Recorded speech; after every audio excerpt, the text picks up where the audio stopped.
Você acompanha conosco, a partir de agora, uma entrevista com a senadora Ana Amélia. E o nosso tema é o cumprimento da meta fiscal. Isso porque o governo federal está enviando aqui para o Congresso, novamente, uma proposta para alteração dessa meta, uma vez que será impossível cumpri-la como inicialmente acordado. Não é isso, senadora? Sobre as consequências dessa opção do governo, é que nós conversamos agora com a senadora Ana Amélia. É um assunto que vai estar em pauta nos próximos dias, agora de novembro. Que tipo de consequência isso traz para a nossa economia, por exemplo, senadora? Bom, sempre que você vê a realidade e na matemática, na contabilidade, os números têm que ser exatos. Então, se você altera os números conforme a sua conveniência, isso acontece na vida da gente. Quando a gente está com o orçamento comprometido, não adianta a gente querer tomar dinheiro com a agiota, que nós vamos nos incomodar. Ou queremos encontrar uma solução fora do padrão normal. Devo, não nego, pago quando puder. Não tem como fugir muito disso. Não tem como fugir. Então, a situação é esta. Eu imaginava ganhar tanto, a receita, né, no caso da União. No meio do caminho teve um desastre, a economia caiu, a receita baixou e os gastos continuaram. Portanto, desequilíbrio entre receita e despesa. Para simplificar isso para a pessoa que não acompanha. Então, isso que aconteceu.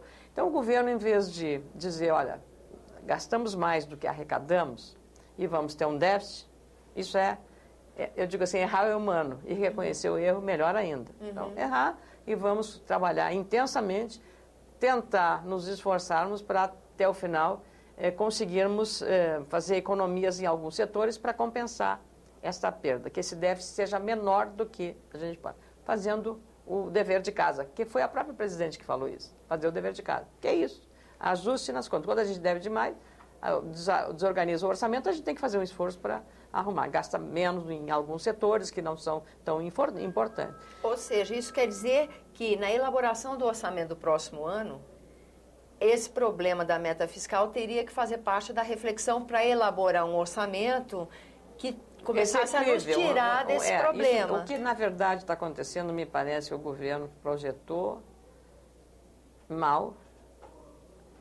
um superávit que aconteceu, em vez de superávit, que é acima do que você supõe, um déficit. E porque isso é um ano de eleição. E, evidentemente, que os gastos do governo foram maiores porque na reeleição, as demandas aumentam muito. E o governo, na ansiedade de assegurar a reeleição, gastou mais do que arrecadou. Esse é o resumo da ópera. Temos que entender que isso não dá para tapar o sol com a peneira. E não é, nem a senadora, eu não sou de oposição, eu sou uma senadora independente aqui. Não, mas nós temos que ter o bom senso de reconhecer. Gastou realmente muito mais. Olha, porque nesse período a economia baixou. Olha os cartões corporativos, quanto aumentou o gasto. E onde é que foi cartão corporativo se é uma contabilidade fechada, uma caixa preta? Então, essas coisas é que tem que ser clareadas. Então, tem que ter responsabilidade. Então, fazer o dever de casa seria, em primeiro lugar, fazer. Não, para as próprias agências que examinam a situação política, ou melhor, contábil do governo em relação a superávit fiscal, a meta fiscal que ele vai perseguir, ela teria muito mais sentido, não só político, mas também real, se já conhecesse. Erramos e vamos corrigir. Isso. Agora, você fazer uma série de manobras para dizer, não, vamos tirar daqui, vamos tirar o PAC, vamos tirar aqui os restos a pagar, porque aí fecha a conta. Fecha a conta. Aí você fecha a conta e tem até um superávit. Gente, não dá para você tapar o sol com a peneira. Não é assim. Não dá para fazer maquiagem. Não dá para criar uma jabuticaba contábil, minha querida Tânia. Então, tem que reconhecer. E isso cria mais problemas do que soluções para o governo. É pena que o governo não esteja entendendo isso, porque está fazendo para atender a agência de risco, mas também as agências de risco vão dizer, mas e o ano que vem? O ano que vem está sendo previsto um crescimento da economia de 3%. O mês agora nós vamos fechar 2014 com quanto? Com menos 1%, menos de 1%. Quem é que assegura que vai ser 3% no ano que vem? E inflação de 5%. Então, nós já estamos, né, fazendo uma expectativa de um crescimento que talvez não seja, porque a previsão estimativa é menor, nós vamos ter problemas com a queda dos preços das commodities, não sabemos como é que vai São Pedro se comportar, se ele vai ser bonzinho de novo com o Brasil, com as safras, que depende muito do desempenho econômico, safras agrícolas, e todos esse conjunto de fatores que interferem. Como é que fica a relação institucional entre Congresso e a Presidência da República, a Comissão Mista de Orçamento, por exemplo? Não fica bem porque a oposição está condicionando, não é o meu caso, assim, a oposição está condicionando votar na LDO desde que o governo acolha o orçamento impositivo. Na verdade, o orçamento impositivo para as emendas parlamentares. Uhum. Que já tinha sido conseguido para as que fossem para a saúde.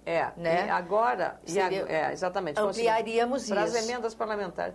Qual é o mal que há nisso se, pelo menos no meu estado, falo pelo Rio Grande do Sul, se o Ministério Público está em cima do que está acontecendo, se a comunidade fiscaliza o parlamentar, se olha, a própria Polícia Federal, o Ministério Público, seja ele federal, seja ele estadual, tem uma ação muito presente. Muitos gestores já foram expurgados por conta da ação do Ministério Público. Então, nós temos que ter um pouco de, digamos, de senso e não já achar que está tudo errado, que tudo vai ser desviado da sua função. Então, quem cometer mal feito, né, como se fala, que pague pelo mal feito. Agora, você vai contaminar. Por que hoje a emenda é tão importante? No meu gabinete há uma romaria, eu diria, de prefeitos. Não porque eu sou santa, não. A romaria vai atrás, não sou santa. Nem um pouco. Outro tipo de súplica. Não, é uma súplica pela emenda. Então a gente, vem lá, o município pede 100 mil para fazer uma estrada, para fazer um asfaltamento, para botar iluminação, para fazer a pavimentação na sua... Para viabilizar coisas que até o Pacto Federativo não está viabilizando. Aí é que está, né? Tânia. Digamos assim, a válvula de escape que tem o prefeito para levar para o seu município. Porque no meio do caminho desoneram o IPI e o imposto de renda e reduz a receita dos municípios do FPM.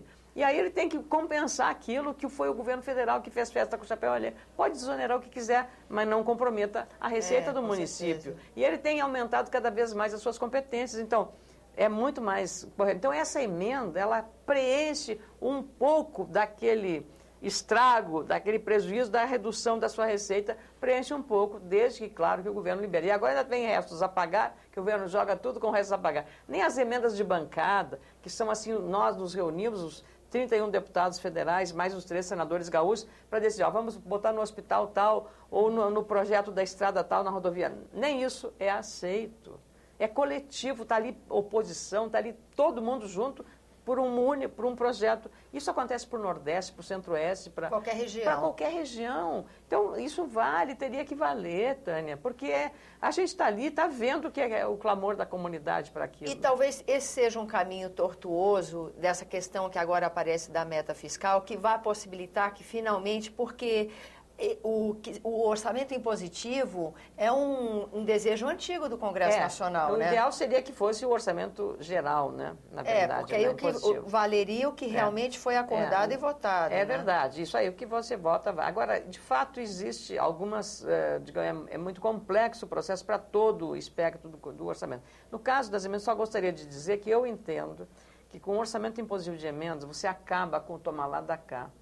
E por que o governo não quer? Porque ele quer ter a força de... Tânia, eu vou te dar emenda, mas você vai votar comigo. Entendeu? É bom lembrar também que num Congresso com 28 partidos... na Câmara Federal... Na Câmara Federal, esse tipo de procedimento fica favorecido. É muito maior. É a barganha. Então, com o orçamento impositivo... todos teriam, digamos, a oposição, aí teria até um equilíbrio de oposição e governo, de tudo. O governo, claro, tem maioria, vai fazer muito mais. Mas essa é a matéria. Talvez se o governo acolhesse isso, ele teria chance. E o pior é que ele está jogando assim, não, ele está dizendo que isso é mal, que isso é ruim, que isso é mal feito. E leva as pessoas menos avisadas a entrarem nessa canoa. Para mim é uma canoa furada, porque eu sou municipalista, eu sou federativa, e o que estão fazendo com os municípios? Muito município não vai pagar 13º agora. Não por falta de cuidado com as contas, porque muitos estão cortando despesas, cortando uma série de coisas para poder fechar as contas direitinho. coisa que o governo federal não fez. Abrindo mão de políticas públicas, né? Inclusive abrindo mão do que seria bom para o próprio cidadão. Ontem nós estávamos vendo o TCU mostrando restos a pagar do Ministério do Turismo. Para que ministério se não tem? Em 2012, restos a pagar do turismo, num país que fez a Copa do Mundo, 84%, o que não foi pago. Em 2013, sabe quanto? 92% de restos a pagar, Tânia. Então, do turismo. Quem sabe por esse momento difícil que a gente passa, em um caminho tortuoso, a gente chegue nas emendas impositivas, que talvez seja um alento, né? É um caminho, pelo menos, para você dar um fôlego para os... É aquela história, se houver uma evidência de uma irregularidade, corta a irregularidade, mas não generaliza. Tudo é mal. Não, acho que isso não é o caminho adequado à política. No fim, meta fiscal é mais um assunto que bota em xeque questões que o país não tem enfrentado. Planejamento, rigor na execução orçamentária, rigor. É que nem a gente no início do ano. Não, agora a gente gastou muito no Natal, gastou muito nas férias, agora já tem o começo das aulas, tem que economizar para o material escolar, pagar a escola. Então você sabe como é que é o ano, e aí você vai organizando. As famílias, né? Mas não dá para comprar. Claro que dá para comprar. É uma questão de receita e despesa. De escala. E exatamente, de responsabilidade. As donas de casa responsáveis sabem do que eu estou falando. Elas sabem muito bem do que eu estou falando, né? De administrar um orçamento familiar. Às vezes, com 2 salários mínimos, com 5 ou 6 filhos, tendo que fazer tudo isso, e ela tem que fazer uma ginástica orçamentária danada. Essas mulheres sabem o que eu estou falando. Então, o governo, por que não faz nadando de dinheiro? Senadora, obrigada pela sua presença aqui no nosso programa, e a você que nos acompanha, muito obrigada pela atenção. Esse é o programa Argumento, eu sou Tânia Horman e você está convidado a entrar em contato com a nossa TV fazendo sugestões e críticas pelo número de telefone ou endereço eletrônico que estão disponíveis aí na sua tela. Até a próxima.